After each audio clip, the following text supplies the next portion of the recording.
Well, welcome everyone to this episode. Today I have the enormous privilege of interviewing Professor Gideon Hartnett, who's based in the beautiful Western Australia. And Gideon is an Australian physicist and cosmologist by background. He's a Christian with a biblical creationist worldview. Done amazing academic work. He's got a Bachelor of Science with honours, a PhD with distinction in physics from the University of Western Australia.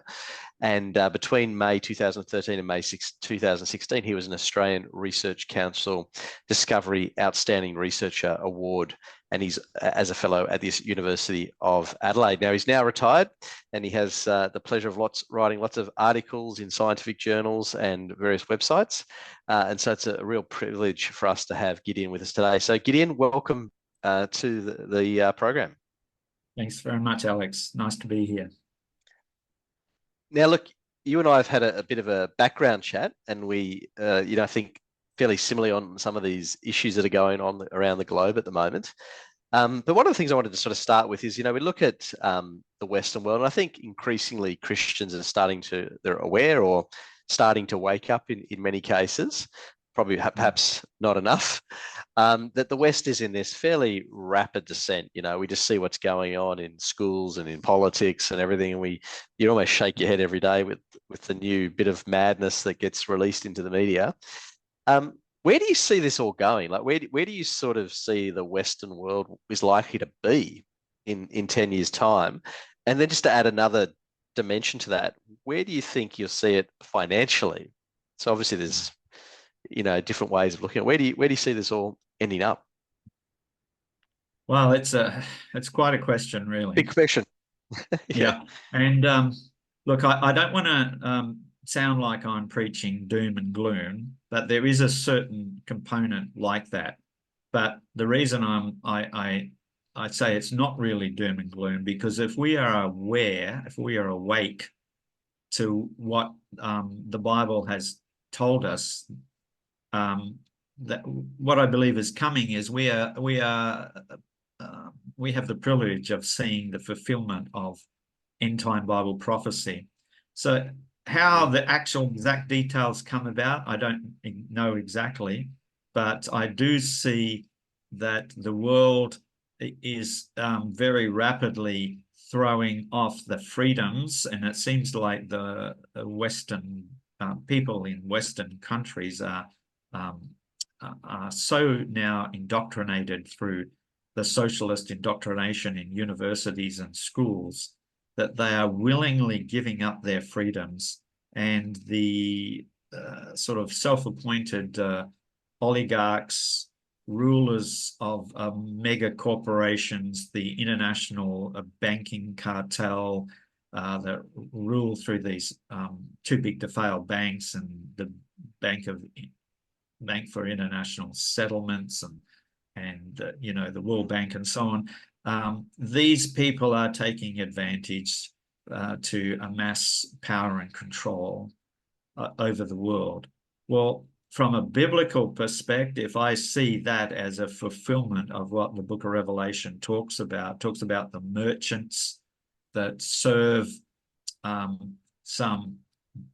beast system, which is Antichrist, and there's a couple of very relevant verses in there talking about how these merchants trade in all different goods, and at the end of the list it says in the souls of men, and that's what I see that they're trying to bring about. It is a sort of a serfdom type system where there's just these mega rich elites ruling all the rest of us as serfs, and that is a fulfillment of certain sections of what the prophecy talked about. But the good news is, as we see that come about, we will know where we are in the prophecy, and we also know the ending. We know that the Lord has the answers, and we know that God is sovereign. He's doing this. He's implementing this himself. I even go to say that this is actually judgment on those who have rejected Jesus Christ as the answer, as the solution, as the as the only God and Savior, and he will use this to bring many people to him. And so it's a good thing. It's a positive thing. We like the early church just need to prepare the best we can to survive in these coming dark days, and take advantage, spread the message, preach the gospel, Absolutely. do these sort of things. In that So sense, I think it's an financially, exciting time to be alive. I think so too, very much so. In fact, I say we are very privileged to live in this environment. And then the second part, you would say financially. Well, I see many things coming to a head. I see this great reset is actually something that the international bankers or banksters, if you want to call them that, they need it. They have to have it because the fiat currency system is now a hollow shell. And it's not a case of if it will collapse, it has to collapse because there's nothing there. The US dollar, Australian dollar, all these Western currencies have, particularly the ones that have been around a while, have deflated now by something like 99% in the 7%, last something. Yeah. Yeah. It's 100 huge. years, something like that. It's incredible, and it's theft. It's stealing the wealth Mm. of the future generations. And yet everybody seems to think the bankers are fighting inflation when actually they're creating it. They're doing the exact opposite. Well, I see that we need to wake up to this lie that fiat currency or savings deposits in banks are actually have any value at all when they have very little. I mean, you can still spend cash and you can still buy stuff with it. So it still has some utility, but very, very quickly it's being inflated. The price inflation is devaluing those dollars to very, very, very low levels. And it's the US dollar that's the key one in all of this. Because I know, like in Argentina, they actually use US dollars as reserves. Well, once the US dollar dies, there are no reserves. The whole world's in the fiat currency system sits on top of the US dollar. And if that, not if actually, I should say, when that goes to zero, all those currencies will go with it. So what do you Yeah. do? What do you do then? You get something that doesn't deflate away, which could be things like land, property, I was going to say physical assets. Yeah. hard assets, physical assets that you can actually touch. And as far as currency goes, well, there's really only one money, and that's money by definition is the most liquid tradable commodity. And yet gold and silver have been used for 6,000 years as money. By definition, that's what money is, right? Where paper notes or electronic digits on your computer is not money. It's just I was going to say, I was going to actually say, what's your take on crypto, given Bitcoin's just hit something like 100,000 yeah. Australian dollars or something staggering? Look, I've got a few friends who are right into a Bitcoin, and this is a really interesting So do I. situation. So do I've got I. one guy, in fact, he started buying it was about $5, and now he's a multi-millionaire now. Now, I'm not sure if all of it he's still kept in Bitcoin, which he's still a total advocate of Bitcoin. So probably most of it is still in Bitcoin, though he has sold some and bought a house and this sort of thing. So he's done well for himself. So even if it went to zero today, he'd probably still be far better off than he was like 10 years ago or whenever he started. But Bitcoin is fiat. Bitcoin is fiat, and it's allowed by the ruling elites. They've now passed laws in the US to create ETFs. ETFs. Yeah. So the common man now has easy access to like a position in Bitcoin. But I think it's it's a ploy. Look, there are many psyops going on in the world, and I think this is another one. As a It's a a condition, friend of a mine, conditioning tool. it is getting people ready for the central bank digital currency. Yeah. Mm, Now, people, of course, the Bitcoin people say it's digital gold, but actually, it doesn't have a store of value. You can't even touch mm, it. That doesn't store value. If the internet goes down, you have nothing. Maybe mm. someone stores one key on a thumb drive or something like that. But nevertheless, how do you access it without an internet? So it's a Well, particularly fiat. an issue if war breaks. Well, if war breaks out, particularly. Yeah, yeah. But nevertheless, it's still a fiat system, and all fiat systems have always all died. There's never been an exception. The value eventually has gone to zero. And you see the volatility in Bitcoin. There have been times where it's gone from like 50,000 down to 10,000 in a day or so, a few days. Uh, Mm. wow. Can you imagine being the guy that bought in at the high point and sold at the low point? Point. I mean, Yeah, every trade there's a buyer and there's a seller, right? I mean, someone's a absolutely. loser.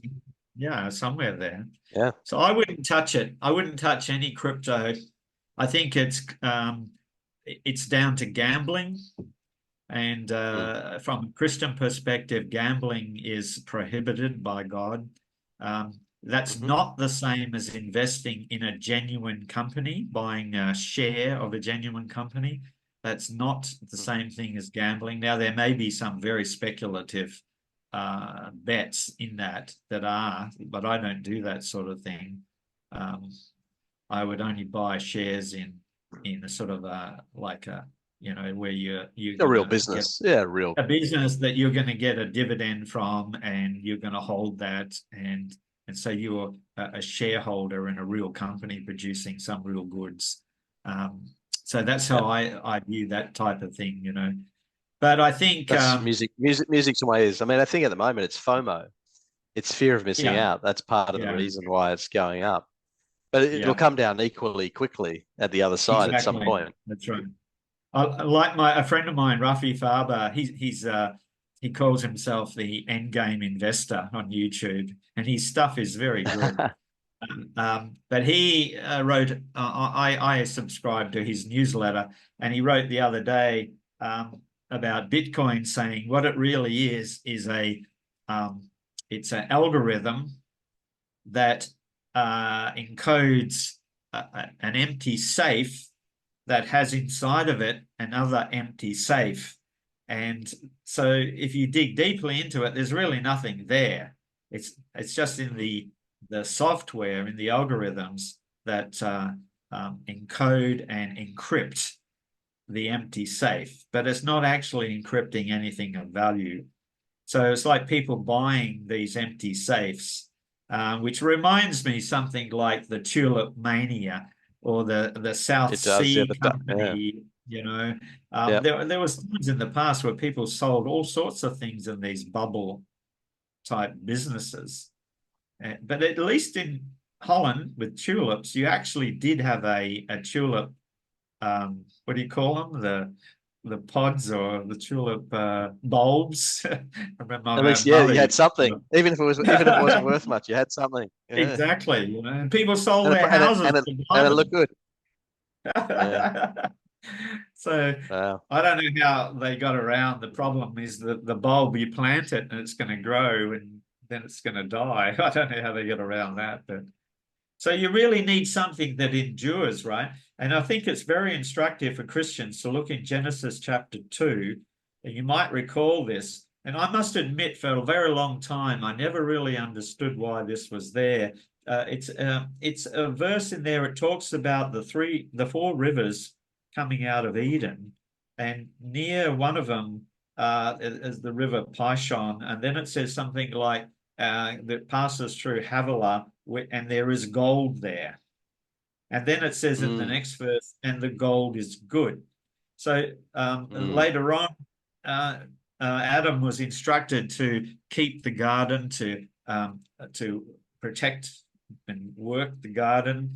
So uh, the Garden of Eden wasn't like sitting on a cloud picking fruit off a tree and doing nothing. God actually instructed Adam to work, to take care of it, to superintend essentially.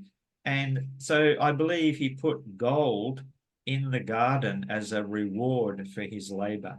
And this may well be the first, Ah, you see, of money. Yeah, I mean, sure, Adam and Eve, that's all there were initially, but eventually they had children and the populations grew, and this was a seed for a method of a money to divide labor. So it has, and silver too was then used for the last 6,000 years as a money of a fair division of labor, because you have to have a system where it can be proportional.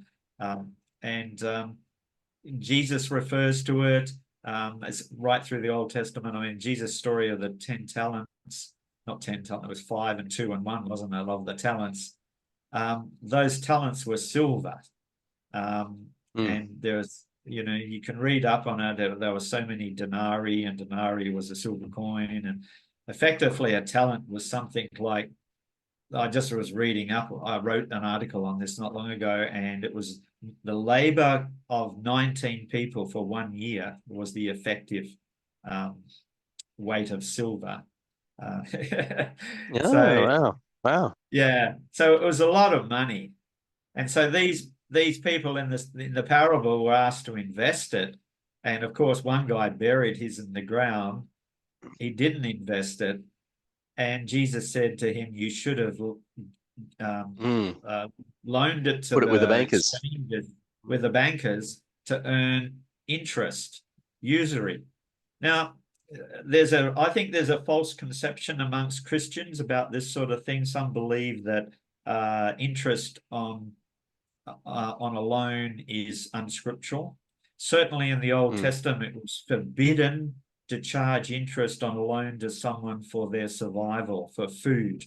That was forbidden. mm, But it's not forbidden for business purposes. In other words, you rightfully own some money, and I'm talking about gold and silver, and you lend it yep. to a person who's got a business venture, and they're going to return a profit because of wise legal business operation. You have a right then to collect a share of whatever your ownership level may be in that business. And that is not forbidden in scripture. And Jesus tells in this story, tells them to Mm, actually earn interest. Now, I know it's got another dimension, that parable, talking about your talents, the spiritual side, but pretty well every parable Jesus tells has both a physical and a spiritual principle to it. And so we can't just discount it as not being relevant. And so I think absolutely. That's as great. Christians, we wisely invest your money in in in companies or in businesses um, that are legitimate and really do return goods. And I would think even in companies that ethically produce, say, food or something, and I'm not talking about bug protein or cricket flour or, you know, Yeah. or artificial meat. I'm talking Yeah. about real food, like invest in a farmer. There is a whole lot of people now investing in these groups called community supported agriculture. They're like a community that bands together and helps fund some farms, and they return to that group a reliable, clean, honest food, whether it be meat or Yeah. vegetable, fruit, and so on. And these are springing up all over the place. There's many in Australia right now doing this sort of thing. And It's that's brilliant, that's brilliant idea. yeah, it's a legitimate use of money. And currency at the moment seems to still work. But that's how I see one thing for the future too, that we can protect ourselves by doing this sort of thing. Through Um, community. Yeah, you know. absolutely. One People example I'll working give together. you, yeah, if I could give you a concrete example, I started some time back, a few years ago, when we weren't sure about our food supply and the integrity of our food, and this in particular was meat. And so I made contact with a Christian farmer, becoming a very good friend now, and he's organic wheat and grain and a sheep farmer. And so we started as a sort of a co-op, a group of us, only about 20 or 30 initially, and now it's grown to over 100. And we buy collectively from him, most recently like about 30 lambs, and they're butchered by a butcher, and we buy them and distribute them. So it's not a business where there's no middleman, so to speak. We're just buying directly from the farmer, and On the farmer. and it's organic. It will never get mRNA vaccinated because he's certified organic, and he's totally awake to all the machinations of the Stuff going on. of the World Economic Forum and all these things that they're trying to do. And in Australia, they are trying to bring in mRNA vaccines on cattle and vaccines sheep. they are. Yeah, yeah. Yeah. And who knows, they're DNA altering bioweapons.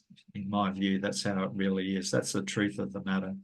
So this is a small co-op that's grown quite large. Well, it's large enough, put it that way, to remain small, and supply us with lamb. And we have now another organic farmer come in doing beef, also certified organic beef, and doing that as Brilliant. well. Yeah, so that's only one example I know of, and I've spoken online to other groups, because I've spoken to some of them with a view to learn from them, and they've told me we're way ahead of them. So there are other groups that are forming around Australia that I personally know of, and yeah, it's exciting in some ways. Yeah. Fascinating. And it just shows you that there will be solutions and options going forward as well. Yes, definitely. But I mean, there's an element where we're going to have to trust the Lord in all this too, right? Oh, 100%. Oh, Yeah, I 100%. mean, some people in our co-op have said to us, what is the day comes when they ban cash? And they tried to ban it in Australia several years ago, and it failed. We pushed back, but you now start to see a sort of a stealth kind of banning of cash, and that is where the stores start to refuse to take it. Plus, they're I don't know closing ATMs too. Yeah, everywhere. That's right. Bank West announced 2 weeks ago they're going 100% digital, no branches. Correct. Yeah. Some years ago, not oldie, what's it called? Nando's, because I'm celiac, I used to I still go there to eat because it's gluten-free. It's all gluten-free. And, but then about 2020, they wouldn't take cash anymore. So I never ate any for about 3 years because I just refused to use a card. Anyway, I was there only a few days ago. I finally relented and used a card again. But there was a sign on their cash register. It says, sorry, we don't take cash. We're part of the World Economic Forum. No, we're part of the New World Order. Sorry, just kidding. That's actually a printed sign, not a handwritten, printed by the company. And it's like a presented as a joke, but actually it's real. They really are part of the New World Order. Yeah. And you start to see this with corporations everywhere. I accidentally mentioned Aldi because Aldi in Australia had a model of pretty well 80-90% of all their income was cash. It was like to appeal to the poor who use cash. And so they've told me in the past they'll never not use cash because it would affect their business too much. Well, now they're introducing those automatic self-serve checkouts where you can't use cash. There's not even a cash option on them. So, you can see they're scheming out to they're going down that woke New World Order. Same path. Yeah, absolutely. It's everywhere. Yeah, Yeah. yeah. Just on So what? just on the sorry, go on. Didn't mean to No, cut you I off was there. just going to say that the last step then might be for us to start doing like in the parable of the talents, is to start using silver coins, in our Yeah. local communities that we build up. That becomes, in some sense, it becomes like a barter trade. But once cash is Yep. banned, it won't be a barter trade. It will become currency. Probably akin to Argentina, where actually black market money is US dollars. This will Mm. become like maybe initially even almost black market, where people are trading silver coins um, for food, because you have to have a medium Wow. of exchange. Yeah, I Yeah. think so. No, it's fascinating. Yeah, fascinating. Just on America for a moment, because America is obviously the biggest economy in the world, or right, virtually neck and neck these days with China. But it's 20% of the world economy. It's, I Yeah, believe, in terms of stock markets, it's about 50%. But yeah. they, I mean, they've run, I believe, deficits for 38 out of the last 40 odd years. That's um, right. but now they're just getting crazy. Like they're $1 trillion every couple of months. They're That's obviously right. fighting endless wars. There's American troops in, I think, over 100 bases around the world. Yeah. Where do you see this all ending up? Where do you think America's going? Because it is very systemically important to pretty much everyone. Certainly, I it is think to the third world that often use their US dollar and yeah. just general world trade in general. I think it has to end in total collapse. It has to be what von Mises called the crack up boom. It's got to end there because the US dollar is so rapidly devaluing. Every time they print another $1 trillion, print in inverted commas, scare quotes, it's devaluing the currency proportionally. And Yep. it will get to a point where actually the tax base in the United States will be all paid onto the servicing of the national debt. That is unsustainable. It has to collapse. And I think all it takes is something that no one's looking out for, some regional bank collapse that then is a contagion that spreads, something. Who knows? I don't know. Who knows what might trigger it? But if it all starts to unwind, the whole world eventually will unwind and it will come down. Hmm. But the oligarchs know this. They know this better than anybody else because your JP Morgans and your Citibanks and all that, they're all part of it. And Hmm. so they're planning for that collapse. That's why people like Bill Gates and Bezos and all these mega rich people are now selling shares in their own companies like crazy. I think Hmm. Bezos They are. alone has sold 10 There's a billion or huge, something. yeah, Huge. just the last few weeks ago. Yeah. This is almost unheard of for large corporate owners to be selling up that level of stock in their own companies. And so it's got to come down. So that means there will be a wild ride to the bottom as you'll see volatility in the market. But gold eventually must shoot to the moon. It has to because shoot to the moon in terms of devaluing US dollars is what I'm talking about. Gold in itself Yeah. really is not going to change in value. So I did In real another value. thing. Yeah. If we could do again a screen share. I did a Absolutely. post the other day. Let me see. Go backwards. Um, it's the current post on it's this one here. The current post on I'll get a better here's a better one here on my website. You can see that. Yeah. So So if you can share your screen because you can control it oh at your end, there's just a yeah little yeah the little yeah share screen thing yeah down the bottom, and I'll yeah tell you when it's yeah. there. Yeah. Share. Okay. Yep. You can see this. Yep. Okay, so what this here is, the red data is simply the price of gold in US dollars up to the current time. And that line there is the $2,000 US dollar line. So we're just above it at Yep. the moment. That's all that is.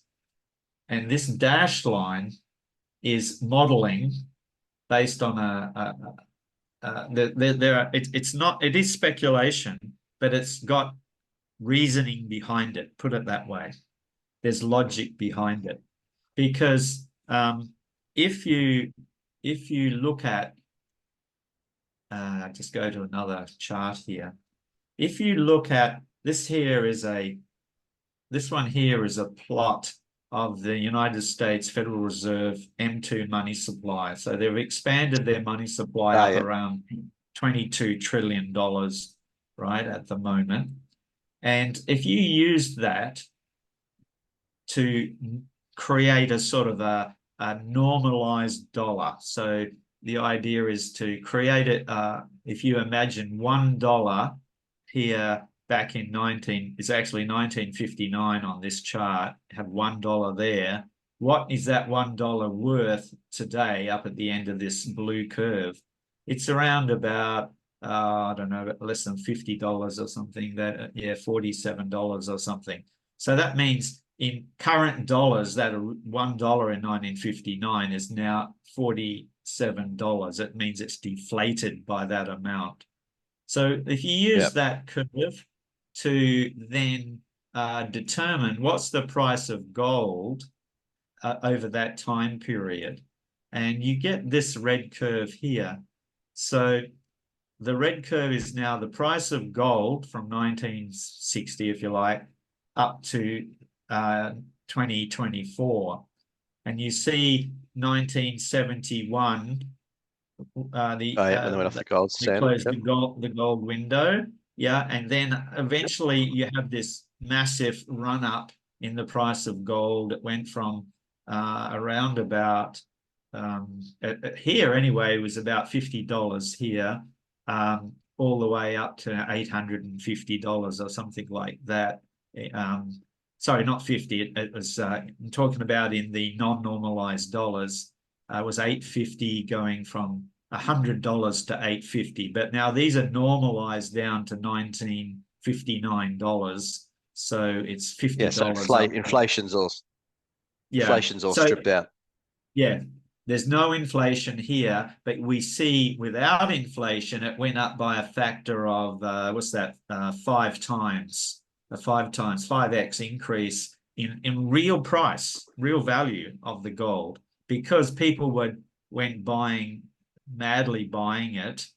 And of course, in the 1980s, everywhere around the Western world was massive interest rates and all sorts of chaos, because people had fled to the safe haven of gold. Well, so you see, though, there's no real inflation. The background of this curve, the red curve, is there's no rising price. There's just these rallies a few places, but background is it's essentially constant. So if now this is a speculation, it looks like we are in a similar situation to around 1976 and 78, where we're in this regime around here. And if it occurs in the same manner, where we get to this point where gold has nowhere to go, because you see that even the rallies are descending over time. This is in real value terms, not in inflated dollar terms. And eventually you get to the point in 2026 where there's nowhere for it to go. This is at the point where I say even the bankers can't control the price of gold. The money market, the futures on the COMEX, they can't buy and sell contracts to control it. Eventually, it will become the people or nature, or whatever you want to call it, takes over, and they're going to realize the dollar is not worth anything, and they're going to madly rush into the safe haven of gold. The demand will be parabolic. Exactly. And this curve here is the same curve here. I've just taken that and put it over here, so to speak, exponential growth. Well, then you go back and add back the the money supply, the effect of put the inflation back in, so to speak, add it back. And this is the same curve as I showed you initially. And you see with this type of spiking up, you go from about $2,000 here in about 3 or so years, you get up to $20,000 US dollars in this sort of mad rush. Well, if that were happening, you've got all sorts of chaos. You've got depression. You've Oh, got wars. You've all these things are going to, the wars will be ramped up because that's another mechanism to spend the money into the market to try and keep propping it up. And these would be desperate efforts. Now, look, I don't know if this is going to happen like this, but this I thought was interesting to see where this could go if it did follow the same pattern that it did back in historical the trend. Yeah. yeah. And there was good reason for it to happen back then after coming off the gold standard. Or maybe this is like coming off the dollar standard. The dollar no longer being worth anything, and people are going to rush back into Got to gold. rush to gold. Yeah. Yeah. Even if, like right now, they say a typical portfolio only has about 0.5% gold in it on average. So even if people went to 5%, that's a tenfold increase in demand. That would cause catastrophic increase in the price of gold. In fact, the total above ground gold would run out very quickly. It, it's just there's I've only often something like six I've often billion wondered ounces how above the ground.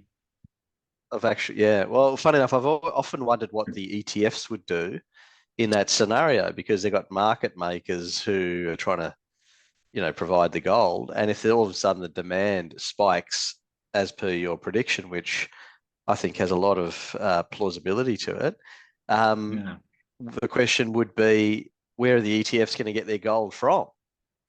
exactly. I mean, Are they gonna, if there's none left, because the big banks are buying it up now. China's buying it. A lot of the central banks are buying it.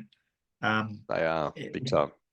And the COMEX is just running on the funny fake paper Mm. markets. Um, if it gets to the point where the hedge funds and even a lot of small retail investors jump in. I'm talking about lots. I'm talking about millions jump in. Mm. The above ground gold supply may all disappear into private hands or into these hedge funds, and they're going to just sit on it. That's Yeah, very possible.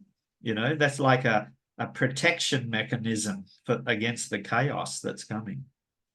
So, yeah. No, I could see that happening so very I much think so. Just I'll unshare the I was going to say, screen. yeah. Look, I was just saying, with looking at all this and obviously the direction that we're talking about over the next 10 years, do you think that the Western world can be turned around, or do you think we're sort of past the point of no return, as people would say? I like to use this analogy because my background's in physics, and I know the word momentum is used in the financial world, and it's kind of Mm. got a similar meaning that there's a lot of people buying or selling, and they talk about like momentum there. But I like to picture like a tsunami, like a big wave coming Yep. in, and the amount of power in that wave. It's really the momentum in the mass. It's encoded in the mass of the wave. It doesn't actually have to move very fast because the amount of mass is so much that Mm. I look at what's coming as like that tsunami, like that wave, and we don't have to imagine it like rushing in at the speed of sound. It can be slow, but because it's so massive in size, there's so much change already being fundamentally initiated that it'd be very hard to stop it. So we have to Mm. wait till the wave crashes. And in the Yeah. meantime, we can fight battles and skirmishes, but once the wave crashes, that's when we need to pick up and rebuild. Because look, the oligarchs have been planning this for decades. This is not something they've just done overnight, and so they've got many contingencies. And I don't see, I know a lot of people talk about, oh, we can stop all this. And I really, look, I don't want to be pessimistic, but I don't see how that's possible because they've planned just about everything.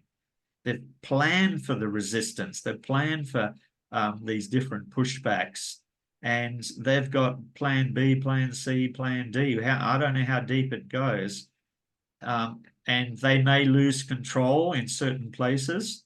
And what if their Plan B is just simply to press the button for nuclear war? What if that's their Plan Yeah, B?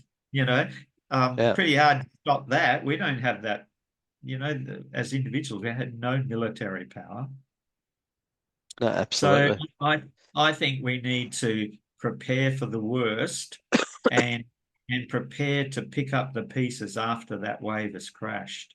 That's the way I see it, and Oh, look, trust I me. hold a similar view. I just think the debt level's too far gone. The Yeah, reality is, if you look in the Western world, there's no reformers trying to pay back any debt or meaningfully do no, anything to reform the system. Nothing, no one, no, no one anywhere. no. And in fact, if you look at Trump, um, they don't want him elected because he'll just interfere with their plans. But I actually don't think he could stop their plans anyway, because He I just can't. think it's like Yeah, like you've said. I think it's yeah. already that forward-moving Well, train. He might just be a yeah, little bit of short-term reprieve, but that'd be about it. that's right. He may stop some wars, but he will keep signing to raise the debt limit. He would keep doing that. He will. He He did would it for during sure. his first term. Yeah, Um, absolutely. He'll do it again, just the 100%. And yeah, that's how he's run his business. That's how he yeah, ran his that's business. right, Yeah. exactly. And What's your he Sorry, I was going to say, what's your take on central banks? Because obviously they're a major actor in all of this, and as we alluded to earlier, the currency is devalued. I think 97% the US dollar since the foundation of the Federal Reserve, and yeah, I'm sure it'd be the so same with the Reserve Bank of Australia. What do you see central banks? I mean, we should what's your position eliminate on them? them, Yeah, get rid of them. We don't need central banks. Um, that they're actually it's a massive Ponzi scheme. The whole concept of a central bank printing money, the very notion that they outlaw counterfeiting to anyone else except them, tells us it's a Ponzi scheme. It's criminal activity. It's fraud. So there, there can be no central bank that's honest because humans are corrupt, desperately wicked, and mm, put them into a place of printing free money, they will immediately head off into a corrupt regime. So the concept of a money that's 100% backed by gold is a good one, but why not just mm, simply use the gold? Because as soon as people started to introduce like notes of receipt for like gold deposited in a bank, which became banknotes, immediately they started to dilute the value of those receipts. Now, it also happened during the Roman Empire and all these other empires where they even had gold and silver coins and they would yeah, clip and they them. stripped it out. Yeah, they Yeah, did. they Yeah, do and they the did all same sorts of thing. things. So, Yeah, so it's the problem. It's the central bank in human the case nature. of it was the emperor, right? He was the central bank, and he would do exactly the same thing to fight his war. Same in the kings of England, they did exactly the same thing. The assignats in the French Revolution, they said we'll only print notes one time, just once, because we need money to fight the war. And man, Yeah. did they, oh, we have to do it again and do it again. And there was even a point where they destroyed the printing plates. We will never do it again. And then they went back and produced new Set plates them and did up. it again. And there was a time where Oh, they changed fascinating. to a different currency. It wasn't called an assignat, it was called something else, I've forgotten. Different new plates, Yeah. new images, and they did it again. So Wow. So central it's banks, history. It's history repeating, just in a different, slightly different form.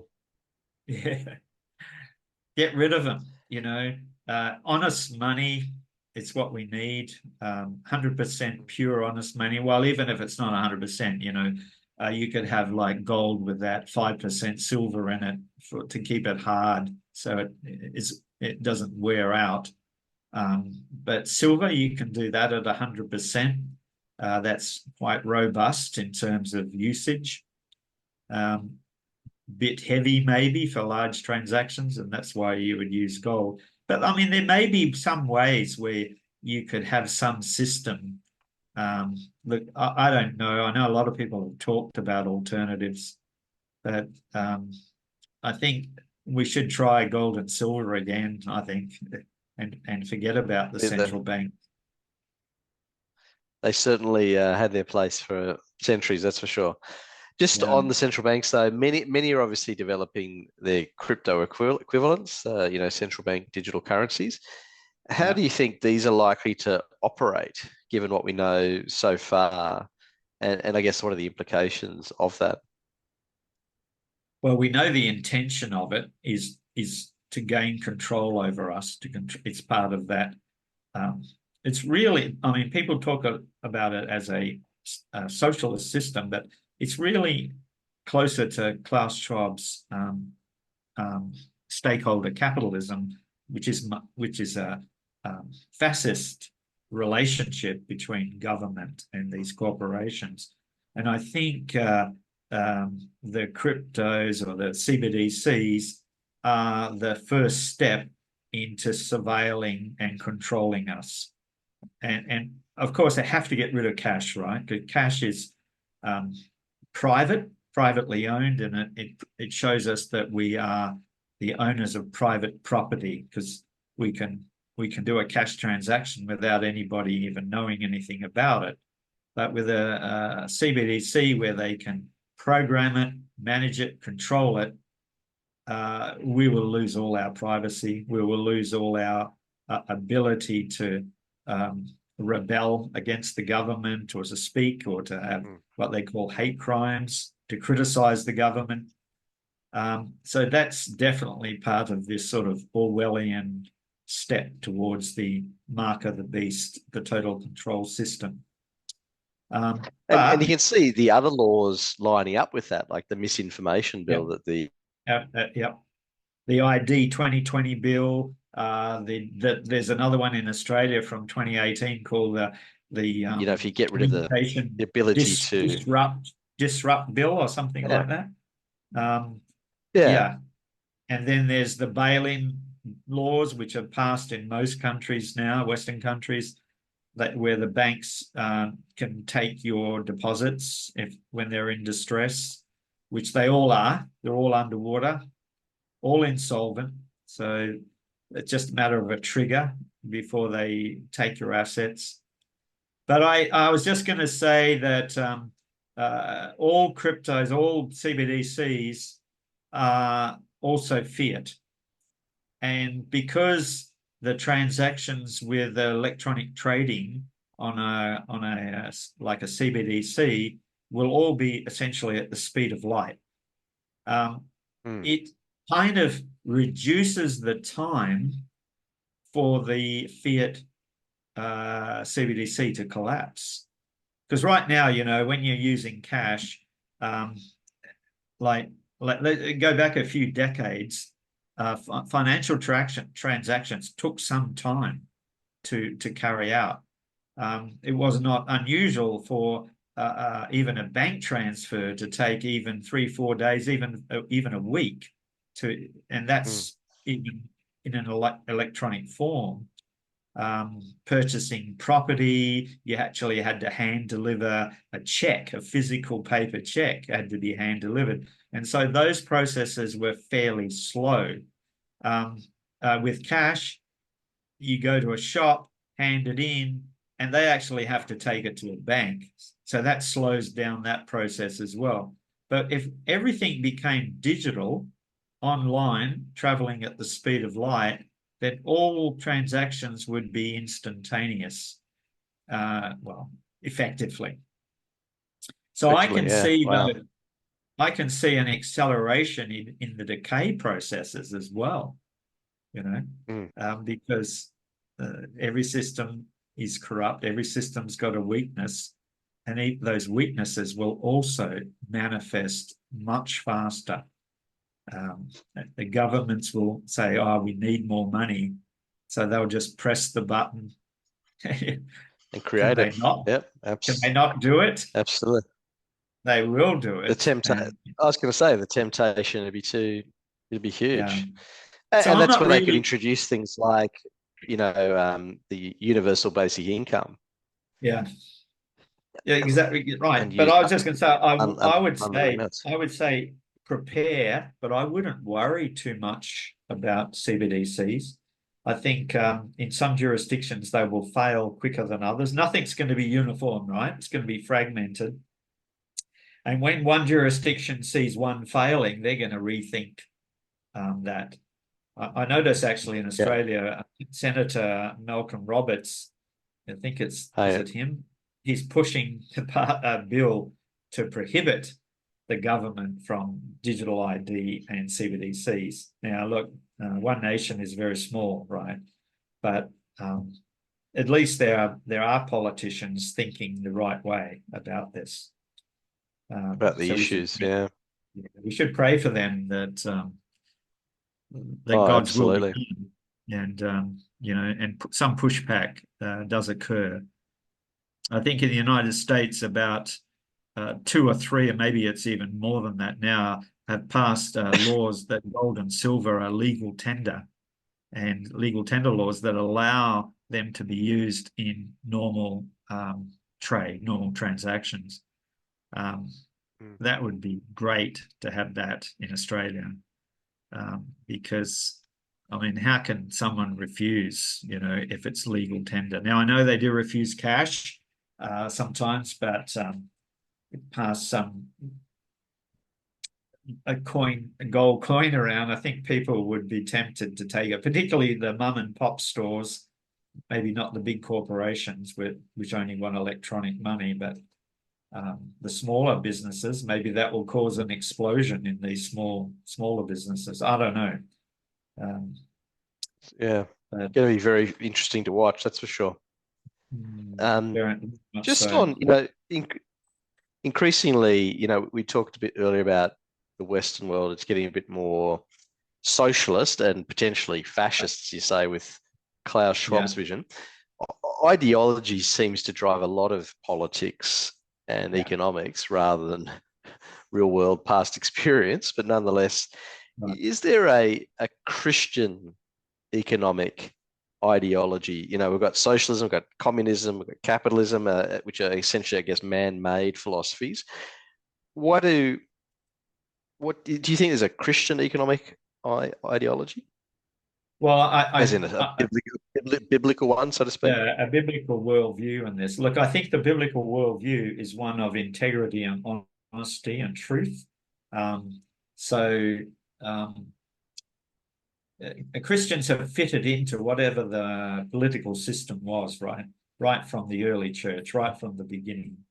Um, but at the same time, we were commanded to obey God. And there's some examples that go back into the Old Testament, like back into Babylon, where um, Daniel and his friends would not worship the golden statue of Nebuchadnezzar, or and so there are examples like this where um, our worldview is one of putting God first, putting the Lord Jesus Christ first in our lives, and being honest in our dealings with other people.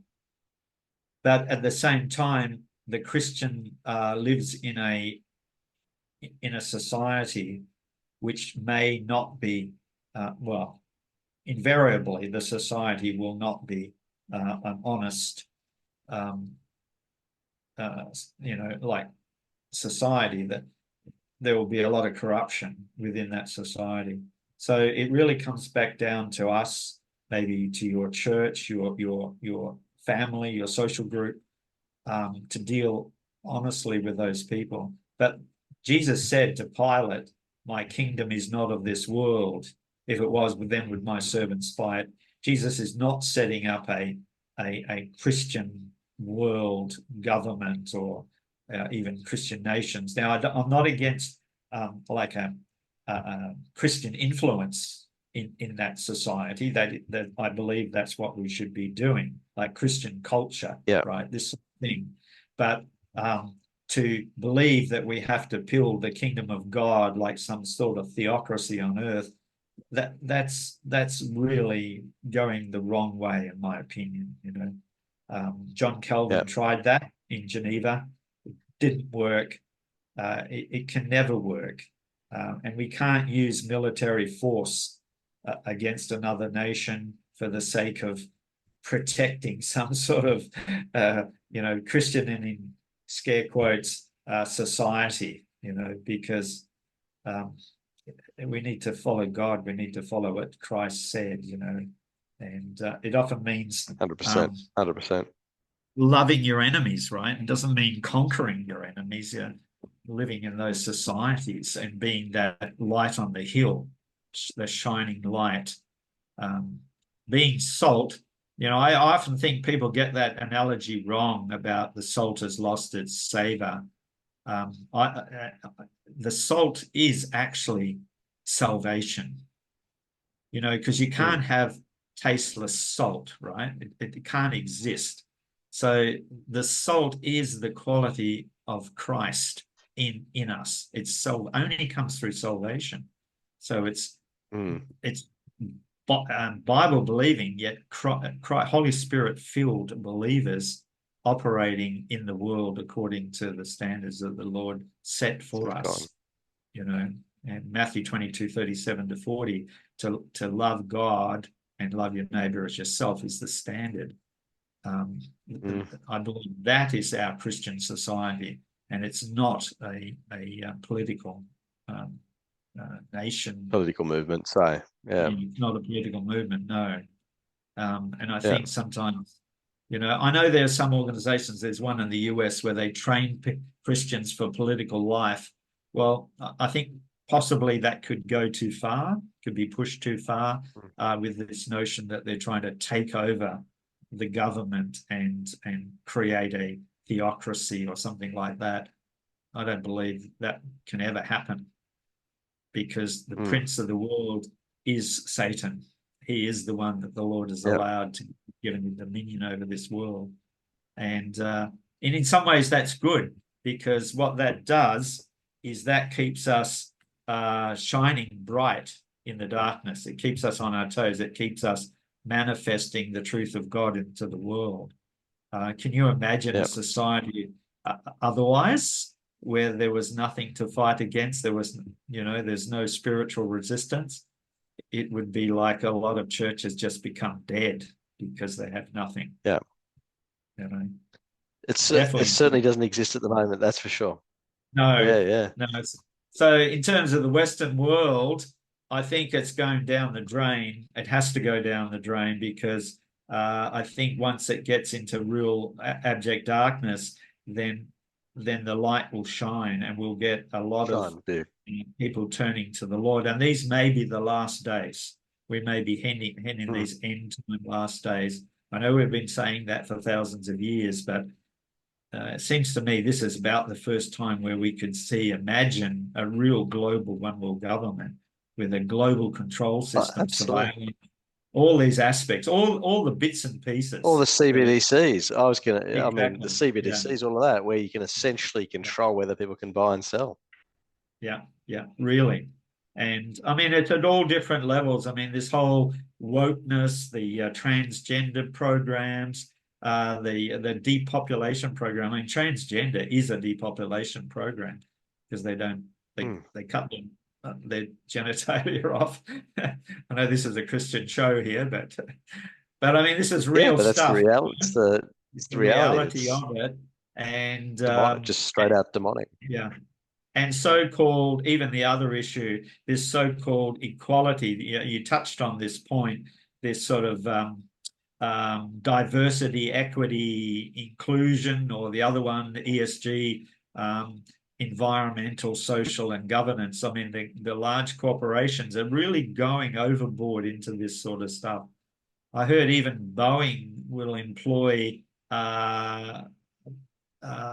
people with disabilities in their production lines, or certain airlines will employ schizophrenics to fly um, passenger planes.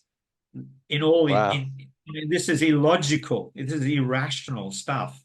If you want safe air flight, you don't do those sort of things. You give them jobs and roles that don't endanger other people. This is all in the name of Amazing. this wokeness. This is satanic, right? There's nothing short of it. It's satanic. Yeah.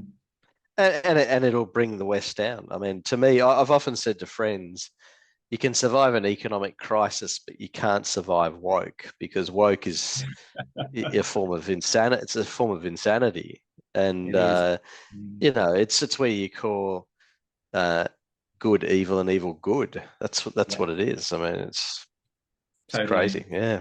Mm. Well, look, Yeah. Gideon, it's been wonderful having you on the Mm. program today, and also talking about, I think, very serious issues that, yes, there may be, I guess, some people would say doom and gloom, but it's the reality of the direction that Yeah. society's heading in. And we need to say, be awake, be in love with Jesus, and making sure that that's our focus, Yeah. and preparing accordingly for challenging times. But also, I think, for the greatest opportunity, as you were saying, as these things get worse, the light will shine, Mm. and it'll be a wonderful opportunity for believers to build God's kingdom and Yeah. usher in more, new believers. At some of the rallies I've spoken at, some of the organizers have said to me to now make sure you finish in a positive tone, because they like that sort of thing. And I've said to the Yeah, audience that, and sometimes this is thousands of people, 10,000 one time I spoke to at a rally. And I said, look, there's a message here from Jesus Christ for you, that you never give up your soul. Because the scripture yeah, says, fear not him that can kill the body, but rather fear him who can destroy your both soul and body in hell. And of course, that's only oh, God. But yeah, the oligarchs want your soul, the demons want your soul, and it's your choice, right? mm, Now, a lot of people here listening to this may already be believers, good, but we still don't give up our soul. We don't yield that to the enemy, and we resist the enemy. In First Peter 5, it says that the devil walks about as a roaring lion, seeking whom he may yeah, destroy. Now, Peter was writing to the believers. It wasn't, maybe mm, there could have been unbelievers there too, but he was writing to the church, warning them to guard their souls. And I think mm. that's the thing that we need to do to protect our souls as we go forward. But it's really a positive message, because if you don't It get is it, absolutely, you can't take it, right? Yeah. yeah, absolutely. Well, look, as I say, Gideon, it's been wonderful having you on the program, and great way to finish there. Um, so yeah, thank you very much for being very generous with your time, and wish Thanks, you Alan. God's best with all the work you're doing, and yeah, keep it up, and look forward to Yeah, talking thank again you. soon. Very good. God bless.